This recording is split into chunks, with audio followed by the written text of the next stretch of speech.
सर्वत्र गोविन्दनाम संकीर्तनं गोविन्द गोविन्द इति श्रीमद्भागवत महापुराणं 4வது स्कन्दम् अथ 25ोऽध्यायः। मैत्रेय उवाच इति सन्दिश्य भगवान् बालीषदैरभिपूजितः पश्यतां राजपुत्राणां तत्रैवान्तर्दधे हरः। रुद्रगीतं भगवतः स्तोत्रं सर्वे प्रचेतसः जपन्तस्ते तपस्ते पुः वर्षाणामयुतं जले प्राचीनबर्हिषं क्षक्तः कर्म स्वासक्तमानसं नारदोऽध्यात्मतत्त्वज्ञः कृपालुः प्रत्यबोधयत् श्रेयस्त्वं कथमद्राजन् कर्मणात्मनयीहसि दुःखहानि सुखावाप्तिः श्रेयस्तन्नेह चेष्यते। राजोवाच न जानामि महाभाग परं कर्मापविदधीः ब्रूहि मे विमलं ज्ञानं येन मुच्येय कर्मभिः। गृहेषु कूटधर्मेषु पुत्रधारधनार्दधीः न परं विन्दते मूढो भ्राम्यन् संसारवर्त्मसु। नारद उवाच भो भोः प्रजापतेर्राजन् पशून् पश्य त्वयाध्वरे संज्ञापितान् जीवसङ्घान् निर्घृणेन सहस्रशः। ते त्वां सम्प्रतीक्षन्ते स्मरन्तो वैशसं तव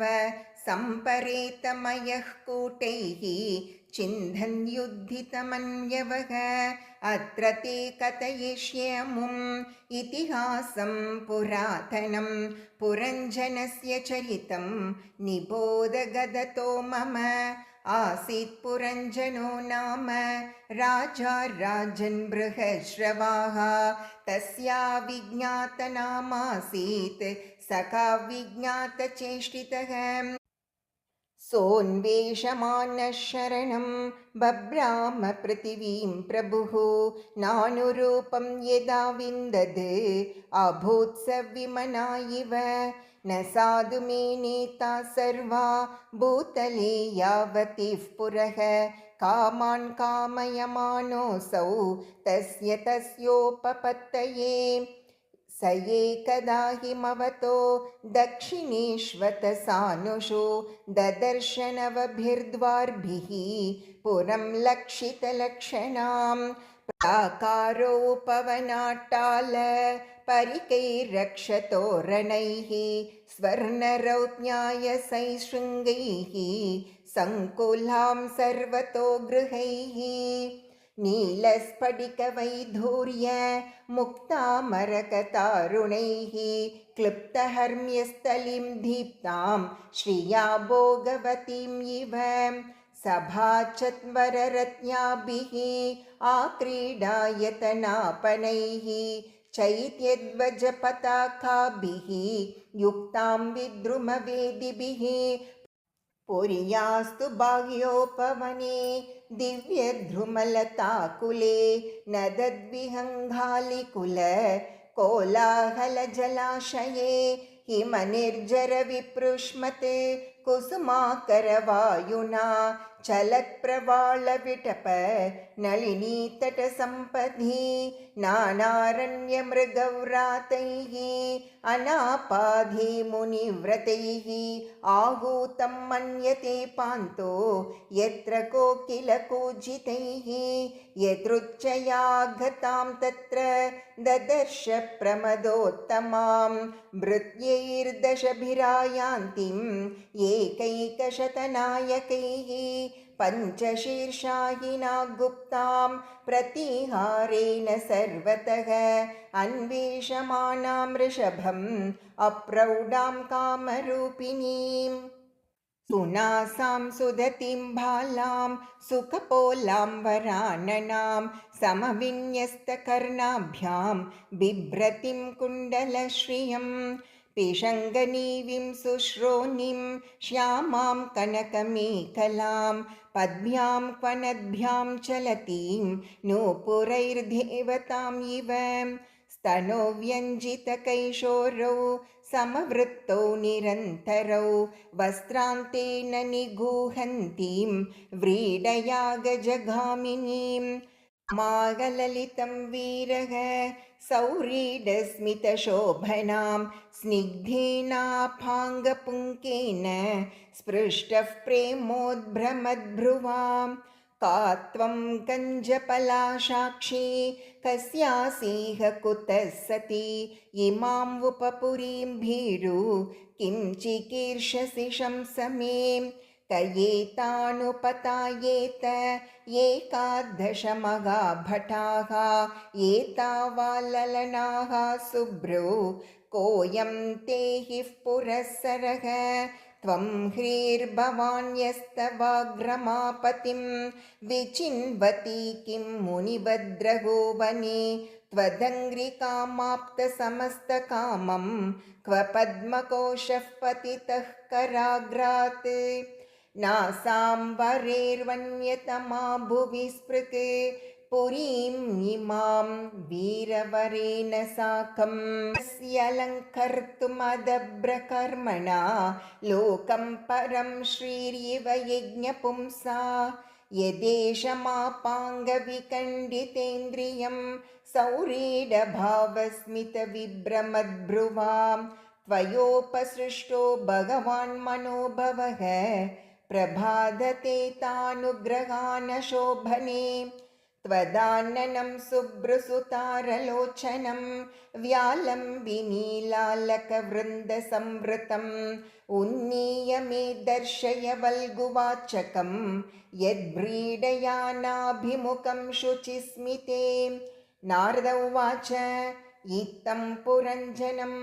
नारी याचमानमधीरवत् अभ्यनन्दत तं वीरं हसन्ती वीरमोहिता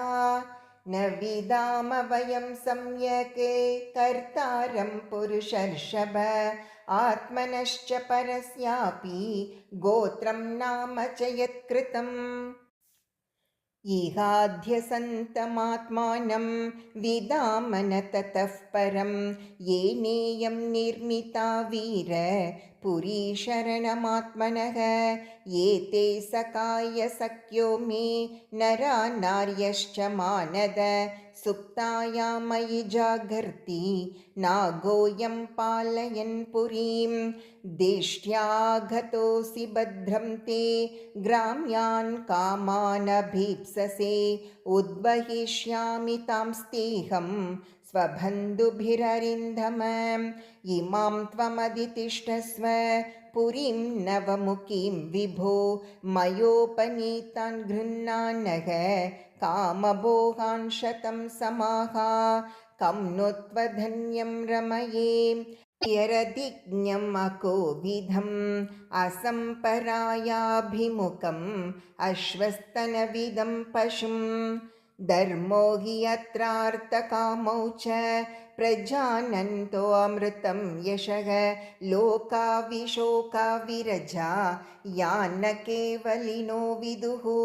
पितृदेवर्षिमर्त्यानां भूतानामात्मनश्च क्षेम्यं वदन्ति शरणं भवेस्मिन् यद्गृहाश्रमः का नाम वीरविख्यातं वदान्यं प्रियदर्शनं न वृणीत प्रियं प्राप्तं मादृशी त्वादृशं पतिं कस्या मनस्ते भुवि भोगि भोगयोः स्त्रिया न सज्जेद् भुजयोर्महाभुज यो नाथवर्गादिमलं गृणोद्दध स्मितावलोकेन चरत्यपोहितुम् नारद उवाच इति तौ दम्पती तत्र समुद्य समयं मितः तां प्रविश्य पुरीं राजन् मुमुधा ते शतं समागा उपगीयमानो ललितं तत्र तत्र च गायकैः क्रीडन् परिवृतस्त्रीभिः रधिनीमाविशच्युचौ सप्तोपरि कृताध्वारः पुरस्तस्यास्तु द्वे अधः पृथग्विषयगत्यर्थं तस्यां यः कश्चनेश्वरः पञ्चद्वारस्तु पौरस्त्या दक्षिणैका ततोत्तरा पश्चिमे द्वे अमोषां ते नामानि नृपवर्णये द्योताविर्मुखी च प्राग् द्वारावेकत्र निर्मिते विभ्राजितं जनपदं याति ताभ्यां द्युमत्सकः नलिनी नालिनी च प्राग् द्वारावेकत्र निर्मिते अवधूतसकस्ताभ्यां विषयं याति सौरभं मुख्या नाम पुरस्ताद्वाः तयापनबहूधनौ विषयौ याति पुरराड् रसज्ञविपणान्वितः पितृहुर्नृपपुर्याद्वाः दक्षिणेन पुरञ्जनः राष्ट्रं दक्षिणपञ्चालं याति श्रुतधरान्वितः देवहुर्नाम पुर्याद्वा उत्तरेण पुरञ्जनः राष्ट्रम् उत्तरपञ्चालं याति श्रुतधरान्वितः आसुरी नाम पश्चाद्वाः तया याति पुरञ्जनः ग्रामकं नाम विषयं दुर्मदेन समन्वितः निवृत्तिर्नाम पश्चाद्वाः तया याति पुरञ्जनः वैशसं नाम विषयं लुब्धकेन समन्वितः अन्धावमीषां पौराणां निर्वाक्पेशस्कृतावुभौ अक्षन्वतामधिपतिः ताभ्यां याति करोति च स यर्ह्यन्तः पुरगतो विशूचीन समन्वितः मोहं प्रसादं हर्षं वा याति जायात्मजोद्भवम् एवं कर्मसु संसक्तः कामात्मा वञ्चितो बुधः महिषी यद्यदीहेत तत्तदेवान्ववर्तत क्वचित् पिबन्त्यां पिबति मदिरां मदविह्वलः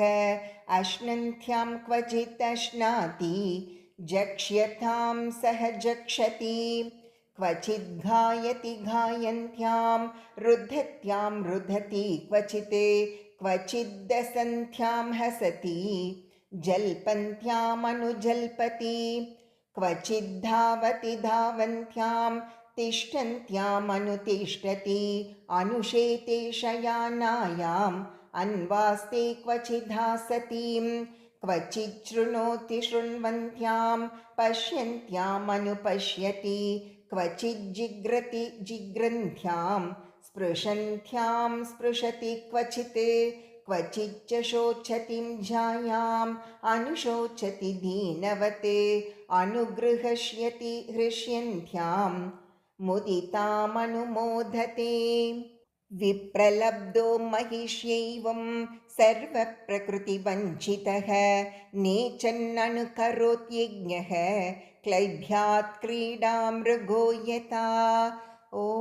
इति श्रीमद्भागवते महापुराणे पारमहंस्यां संहितायां चतुर्थस्कन्धे पुरञ्जनोपाख्याने पञ्चविंशोऽध्यायः। सर्वत्र गोविन्दनाम संकीर्तनं गोविन्द गोविन्द।